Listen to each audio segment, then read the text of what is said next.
जय श्री राम। जय सिया राम। तुलसीदास जी ने रामचरितमानस लिखी है जी। और मुझे लगता है आजकल के लोग ना उसे पढ़ते नहीं क्योंकि अवधी भाषा में है तो उन्हें लगता है कि बड़ा कठिन है ये हिंदी पढ़ना। हमें भी लगता है बहुत कठिन है। नहीं, आई एम ब्लेस्ड कि मुझे लगता है कि यदि उसका अनुवाद भी साथ में पढ़ो ना तो शब्दों के अर्थ हाँ, समझ में अनुवाद आते हैं, जरूरी है ना, है। अनुवाद जरूरी है। तो यदि पढ़ें क्योंकि उस भाषा में जो उस चीज की सौंदर्य होता है जी, या जी। जो रस होता है ना वो बिना वो उसको जाने हमेशा होता है। ओरिजिनल Original लैंग्वेज में होता होता है, चाहे इंग्लिश हिंदी अवधि। हाँ, ये और बात पता है सही ये रस लेने के लिए कल जब कथा पढ़ रहे थे जी जी तो जी। इतना अच्छा पिक्चराइज करा है तुलसीदास जी ने। मुझे लगता है कि बड़े से बड़ा स्क्रिप्ट राइटर भी इस तरीके से लिख नहीं सकता। वो तो है। मतलब वो सीन है कि श्री राम जी, लक्ष्मण जी और सीता जी वहाँ पर नदी के किनारे, गंगा जी के गंगा जी के किनारे पहुँचते हैं जी, जी। और उन्हें प्रयागराज जाना है। जी। तो मतलब लिटरली बता रही हूँ, मेरी आंखों के सामने एकदम पिक्चर की तरह चल रहा था क्योंकि इलाहाबाद की तरफ ना, मैं इलाहाबाद ससुराल है तो वहाँ अच्छा, की अच्छा। वहाँ की बोली तो हम कभी अपने देवरों से कहते थे, आप लोग कहते हो स्टेशन से 5 रुपए रिक्शा का लगता है, हमसे तो इतने रुपए मांग रहे थे, आपकी बोली ही अलग है, आपकी बोली देख के समझ जाते होंगे, आप उनसे ऐसे बोला करो चली वो का, चली वो ये ऐसे बोले। हाँ, तो जब वो कहते हैं रामचंद्र जी केवट से, वो वहाँ विश्राम कर रहे हैं, लेटे हुए हैं, उनकी नाव है जो भी, कि चलोगे क्या भैया, तो मुझे ऐसा लगा रामचंद्र जी ने भी कहा होगा चली वो का, और उन्होंने कह दिया ना चली वो। ऐसा ही दृश्य बन रहा है, मेरे माइंड में बन रहा है। तुलसीदास जी ना वहाँ पे लिखते हैं, मांगी नाव ना केवट आना, कहूँ तुम्हार मरमु मैं जाना। मैं तुम्हारे मन की बात अच्छी तरह जानता हूँ। तो वो केवट का जो संवाद है, वो जैसे पहली लाइन ही जो है वो केवट की मतलब एक दिखाती, वो कितना सरल से है, जो बड़ा कॉमेडी टाइप का। हाँ, जैसे गांव के ग्रामीण के जो सरल से होते हैं, जो मन में बोल दिया, ज्यादा व्यवहार कुशल नहीं होते, नहीं जाना नहीं जाना। हाँ बिल्कुल बिल्कुल। हमें थोड़ा यार हमें मना कर रहा है। लेकिन ना इससे एक चीज और भी वो होती है, जब वो उन्हें मना कर रहे हैं कि भाई मैं नहीं आपको लेके जाऊंगा, लॉजिक क्या देते हैं वो उसके लिए, क्यों नहीं लेके जाएंगे? अरे वो लॉजिक तो बड़ा उनका इंटरेस्टिंग और कॉमेडी है। वो ये कहते हैं कि भाई हमने ये सुना है कि श्री राम जी के चरणों की रज जिस भी चीज को छू देती है वो एक सुंदर कन्या बन जाती है। अहिल्या के एपिसोड से तो अगर वो मेरी नाव में बैठ गए तो ये भी नारी बन के उड़ जाएंगी हवा में। हाँ। और मैं क्या खाऊंगा, मेरा परिवार क्या खाएगा, मेरा काम धंधा बंद हो जाएगा, मेरे पास तो बस एक ही नाव है। कॉमेडी कर रहे थे केवल। लेकिन इसका मतलब आप ये देखिए कि श्री रामचंद्र जी के चरण रज से अहिल्या नारी बन गई पत्थर की शिला से। ये बात उस टाइम में कोई फोन नहीं था, कोई दूरदर्शन नहीं था, कोई रेडियो नहीं था, तो नहीं मतलब ये बात तो बहुत वर्ष हो चुके थे ना इस बात अच्छा, को। तो हम उस टाइम को कैलकुलेट नहीं कर पाते, इसीलिए हम ये बात जानना चाह रहे हैं। ये अहिल्या जी का एपिसोड तो तब हुआ था जब छोटे थे राम जी और विश्वामित्र जी उनको लेने के गए थे वन में, फिर वो मिथिला गए थे, फिर उनका मिथिला में धनुष यज्ञ हुआ, फिर सीता जी से विवाह, पहले की बात है। जी जी जी। और उसके बाद तो विवाह करके राम सीता विवाह हो गया, अयोध्या आ गए। उसके बाद तो 10-12 साल बाद ये वनवास का, अच्छा 10-12 साल में फिर ये बात फैल गई। हाँ, मतलब जो भी हो रहा होगा। तो तब तक तो पूरे भारतवर्ष में श्री राम जी की कीर्ति फैली चुकी थी, सबको पता था ताड़कावध और अहिल्या उद्धार। तभी वो जंगलों में जहाँ जहाँ गए लोग उनकी कीर्ति सुन के उनको देखने मिले, सब पहचाने। श्री राम जी को तब तक सब जान चुके थे, उनकी कीर्ति फैल चुकी थी। पहले तो मुझे यही लगा सडन की क्या कहते हैं, इन्हें पता कैसे चला ये बात। एक गाँव के मल्लाही हुए मेरे ख्याल से नाव वगैरह चलाने वाले केवट रहे होंगे। देखिए यहाँ पर भी फिर वो मतलब केवट जाति भी है शायद, है ना, मल्लाहों की जाति के हुए। हाँ, बोटमैन कह दीजिए, केवट कहते हैं। तो मुझे तो बड़ा मतलब माधुर्य रस ही आता है मुझे तो केवट बस शब्द सुनते ही वही श्री राम जी वाला केवट याद आ जाते हैं। कैसे मस्खरी कर रहे हैं वो, और फिर राम जी कहते हैं कि भाई फिर उपाय बताओ यार, कैसे आप जो बोलो। तो क्या मैं ये देखिए, ये अब बात आ गई, ये कोई साधारण केवट नहीं थे, ये भी कोई बड़े पहुंचे हुए थे। हम उनकी सहजता की वजह से सोचते हैं वो साधारण थे, क्योंकि वो सहज है। लेकिन फिर उन्होंने कहा क्या, पूरी बात तो ये हुई ना कि मैं आपके चरण धोऊंगा, पखारूंगा, रज धोऊंगा अच्छे से, और फिर आप मेरी नाव में बैठिएगा। तो क्या लॉजिक कुछ ऐसे नहीं समझ में आएगा, बात गहराई में ये थी कि मैं आपकी सेवा करना चाहता हूँ, आप मेरे प्रभु हैं, आप मेरे भगवान हैं, मैं आपके चरण धोना चाहता हूँ, जैसे हमारे यहाँ एक कल्चर है। अगर वो सीधा सीधा श्री राम जी से कहते हैं कि मैं आपके चरण धोना चाहता हूँ, तो राम जी बिल्कुल मना कर देते। कहते एक तो मैं वनवास में हूँ, मैंने उन्हें नियम पालन करने हैं, आप मुझे अपने से ऊपर नहीं समझिए, ऐसा क्यों ईश्वर क्यों मान रहे हो, मैं तो तुम्हारे बराबर का हूँ। तो कभी अलाउ नहीं करते राम जी। लेकिन केवट की एक हृदय की एक ये लालसा थी, एक इच्छा थी, एक भाव था कि मैं ईश्वर राम मेरे प्रभु हैं, मैं उनकी सेवा करूं, उनके चरण धोऊं, और ये उनकी इच्छा पूरी हो रही थी। तो उन्होंने बात बनाई ये पूरी अपनी। अच्छा नहीं, और इसमें एक साधारण चीज ये भी केवट आपकी बात से मुझे समझ में आई, आपने बोला कि वो उनके चरण छूना चाहते थे। इसमें ये भी एक लॉजिक हो सकता है, हमारे यहाँ चरण छूने की परंपरा इसलिए है कि हम कहते हैं ना ऋषि मुनियों के पैर छूने या बड़े लोगों के, हम जब किसी के पैर छूते हैं तो उसके जो सदकर्म और पुण्य कर्म होते हैं उसका फल हमें मिलता है चरण रज छूने से। तो जब श्री राम की कीर्ति इतनी फैल रही थी, और ये भी था कि देखो पिता की आज्ञा से 14 वर्ष के वनवास पे, तो महानता तो उनकी परिलक्षित हो ही रही थी कि इतने अच्छे उनके वो हैं, तो शायद उन्हें लगा होगा कि इतने महान व्यक्ति के यदि मैं पैर छूं तो भाई मेरे भी कुछ इनके पुण्य कर्मों का मुझे, यदि हम उसे भगवान की तरह न लें तो वो भी एक चीज, एक लॉजिक हो सकता है। ये कह सकते हैं कि उन्हें भगवान की तरह ना लें, लेकिन केवट के एपिसोड में तो वो भगवान की तरह ही ले रहे थे। ये भी मेरा प्रश्न था।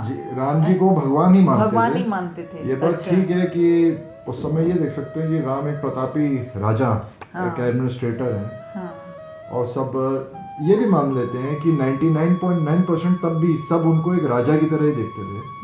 लेकिन जिनके पास एक दृष्टिकोण होता है, थिंकिंग माइंड होता है, और वो ये पहचान चुके थे कि ये राजा रामचंद्र जी ईश्वर ही हैं। यही मैं पूछना उनमें से एक केवट भी थे। अच्छा, वो जानते थे कि ये ईश्वर हैं, और वो उसी भाव से वो उनकी सेवा करना चाहते थे। इसीलिए उन्होंने, जैसे श्री राम जी जब उतर जाते हैं पार, जी वो शायद अपने परिवार के साथ उनके पैर धोते हैं, अपनी पत्नी को बुलाते हैं, पैर धोते हैं, फिर उन्हें ले बैठाते हैं।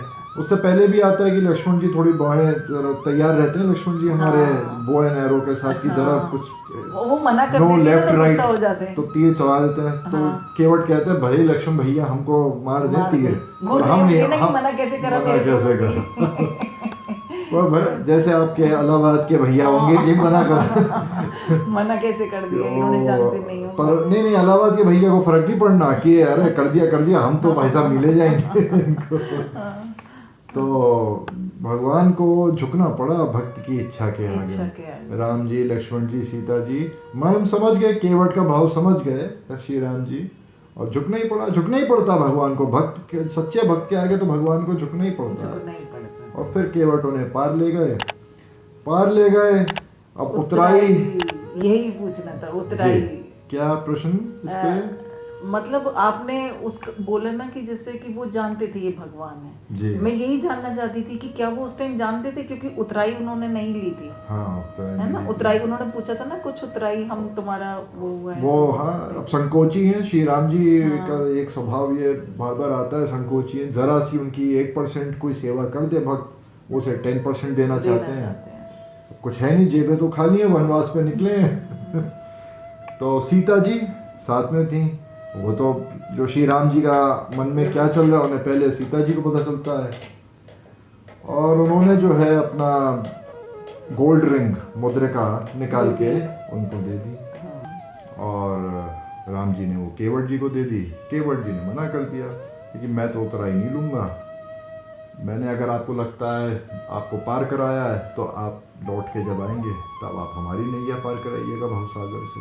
अच्छा, यही मुझे लगता था। वो कहते हैं ना कि आप, मैं यहाँ पे आपको पार कर रहा हूँ, तो जब मेरी नैया वहाँ पर होगी तो आप मुझे लगता था कि केवट को क्या पता था ये कि ये भगवान है, या तुलसीदास जी ने अपनी भावनावश ऐसा वर्णन कर दिया।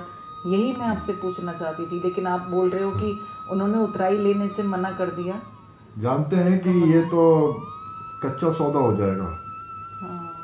प्रयागराज के केवट हैं, बुद्धिमान हैं, जानते हैं ये तो घाटे का सौदा है कि अगर मैंने कोई सोना कुछ गोल्ड वोल्ड ले लिया, सब चाहे कितना भी और जीवन में काम आए। दृष्टि से भी आप देखें तो एक स्त्री मतलब ये तो भी एक परमार्थिक दृष्टि से भी मैं बात कह रहा हूँ। हाँ। तो उनके लिए तो ज़्यादा इम्पोर्टेंट है जीव के लिए कि वो पार हो जाए भवसागर से, दुखों का संसार है, पार कर दें श्री राम जी और अपने पास यानी मिलन ये करा मैसेज दें। दे रहे हैं कार्तिक जी कि भगवान के पास आप जाएं और भगवान आपको वर्ल्डली चीजें दें तो उन चीजों में बहले नहीं आप। ये तो हमेशा होता है ना। भक्ति का सबसे बढ़िया एक आपको, हम तो हर ग्रंथ में यही पढ़ते हैं, इतनी कथाएं पढ़ी हैं भक्तमाल में, ऐसा हुआ नहीं कि जिसने भगवान की भक्ति ना करी हो उसके पास अच्छे से अच्छी ऑफरिंग्स ना आ गई हो। और 99% भक्त कुछ बहक भी जाते हैं, काफ़ी भक्त बहक भी जाते हैं, लेकिन जो सच्चे भक्त होते हैं, जो और आगे ज्ञान में होते हैं, वो समझते हैं कि इससे आगे भी कुछ है, वो ज़्यादा ज़रूरी है। ये असली निधि उन्हीं को, असली निधि उन्हीं असली को। निधि ईश्वर के प्रेमी तो वही होते हैं, केवट ही होते हैं, जो किसी चीज से भटके नहीं, किसी चीज से भटके नहीं। और प्रभु भी फिर लौट कर अपना प्रॉमिस पूरा करते हैं उनसे। हाँ, जब रावण का वध करके राम जी बाद में लंका से लौटते अपने पुष्प विमान में, तब अयोध्या पहुंचने से पहले स्पेशली वहीं गंगा किनारे उतरते हैं, केवट जी से मिलते हैं और फिर उसके बाद आगे बढ़ते हैं। तो प्रभु ने भी अपना वचन निभाया और प्रभु अपने भक्तों को कभी भूलते नहीं। एक स्टोरी केवट की बस 1 मिनट की याद आ गई, उसी से हम फिर वीडियो एंड करते हैं।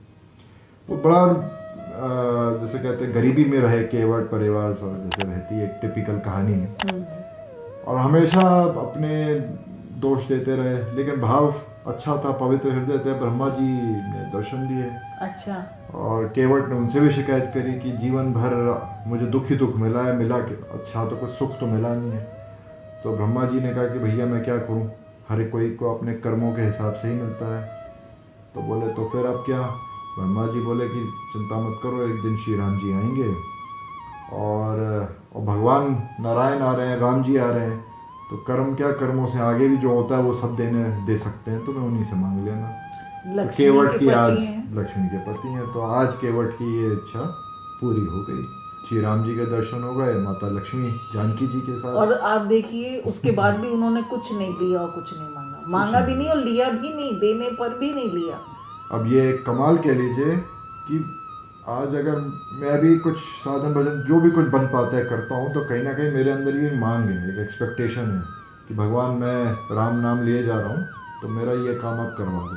हम सब, मैं तो हूँ ही, मतलब स्वार्थी व्यापारी जिसको कहते हैं वो हैं, भक्त की कैटेगरी में तो है नहीं। लेकिन पढ़ा ये तुलसीदास जी ने इसे ये समझा ये कि जब प्रभु दर्शन दे देते हैं तो वो जितनी सारी मांगे होती हैं ना, वो अपने आप ही ख़त्म हो जाती हैं। मांग पूरी हो जाती है या मांग खत्म हो जाती है, ये सब प्रभु इच्छा पर ही डिपेंड करता है। तो केवट जी से हमें हिम्मत मिलती है कि ठीक है, अभी हमारे अंदर स्वार्थ है, अभी थोड़ा एक व्यवसायिक बुद्धि से हम भजन कर रहे हैं, लेकिन उम्मीद है कि जिस दिन दर्शन होंगे, कभी कुछ होगा, तो मांग पूरी हो जाएगी और मांगे भी खत्म हो जाएंगी। कोई बात नहीं कार्तिक जी, हमारे राम जी इतने सहज और सरल हैं, वो तो ये कहते हैं रीझ भजो या खींच भजो। अरे वाह, है ना, बस भजो भजो, है ना। तो हम यदि स्वार्थ से भी लेंगे ना प्रभु का नाम, वो तो उसमें भी खुश हैं। वो तो कहते हैं आओ तो सही। हाँ, ये बात तो सही, आओ तो सही मेरे पास, कुछ मांगने की इच्छा से भी आओ। 100% है ना। मैं तो उस चीज को भी भूलने को तैयार नहीं। तो हमारी ये कि हम उस चीज के लिए भी पहले अपने ही एम में जीते हैं कि हम अपने प्रयत्नों से ही कर लेंगे। सच पूछिए तो हम मांगने के लिए भी नहीं जाते। हाँ, ये पहले अहंकार ये भी है ना। तो पर आपने बिल्कुल ठीक कहा। राम नाम का तो बल यही है, कैसे भी ले लो, द्वेष में ले लो, स्वार्थ में ले लो, बस राम नाम ले लो, कहीं ना कहीं काम बनने शुरू हो ही जाते हैं। ये भी हम देख रहे हैं, से लेके हनुमान तक और रावण तक और मेघनाथ तक, उन्होंने किसी को भी ऐसा नहीं है कि मतलब अवसर न दिया और सबका कृपा रखे राम जी ने। राम जी का तो हृदय बहुत ही उदार है, सभी के लिए खुला है, उनका दरबार भी, उनके मन के द्वार भी, है ना। तो प्रभु राम, हम आपके दरवाजे हैं, हमें भी अपनी ऐसे चरणों में भक्ति दें। हाँ, कितनी सुंदर बात कही आपने। जय सिया राम।